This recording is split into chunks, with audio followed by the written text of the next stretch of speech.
Retour en France avec ce chiffre dont la traduction en termes de pouvoir d'achat est très concrète. Jamais les taux d'emprunt immobilier n'ont été aussi bas. On peut obtenir aujourd'hui un prêt à 1,07% pour acheter son logement. Certains, pour réduire encore la facture finale, décident de faire les travaux eux-mêmes. Mais cela revient-il toujours moins cher? Est-ce vraiment la bonne idée? C'est ce qu'ont voulu savoir nos as du bricolage, Ludovic Romanens et Frédéric Petit. Et c'est le grand format de ce 20h. Une rue calme dans un village de campagne. C'est ici qu'Olivier Verquin a choisi d'acheter sa maison. Elle lui a coûté 239 000 €. À l'intérieur, le décor date des années 70. Il doit donc tout rénover. Donc ici, on va tout changer. Ici, on refait toute la salle de bain.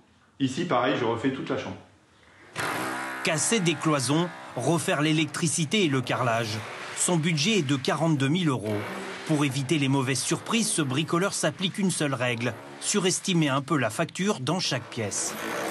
J'ai estimé un coût de la salle de bain avec tous les matériaux, tous les meubles, tous les accessoires, et j'ai compté 10% en plus. Ça me permet d'avoir une marge, et à la fin, évidemment, si je n'ai pas utilisé ces 10%, c'est providentiel aussi. C'est quelque chose que je pourrais réinjecter dans d'autres travaux. Déjà 2 mois de travaux réalisés tout seul, sur son temps libre.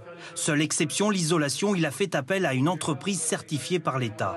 On peut isoler ce mur périphérique. C'est la condition pour bénéficier d'une aide à la rénovation énergétique.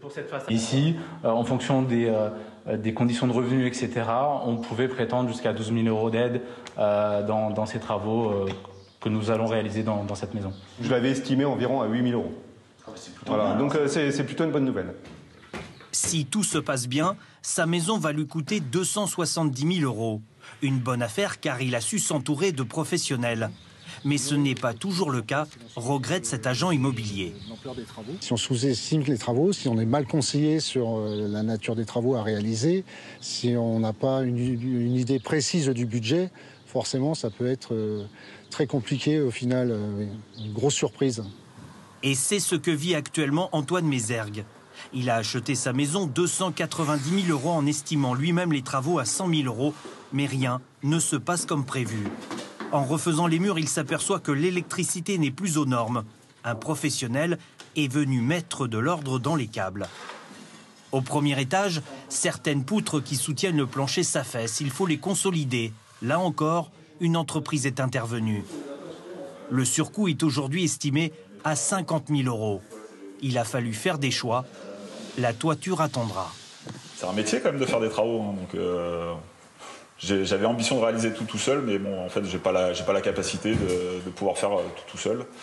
Donc effectivement, c'est à la finale, je pense, trop ambitieux.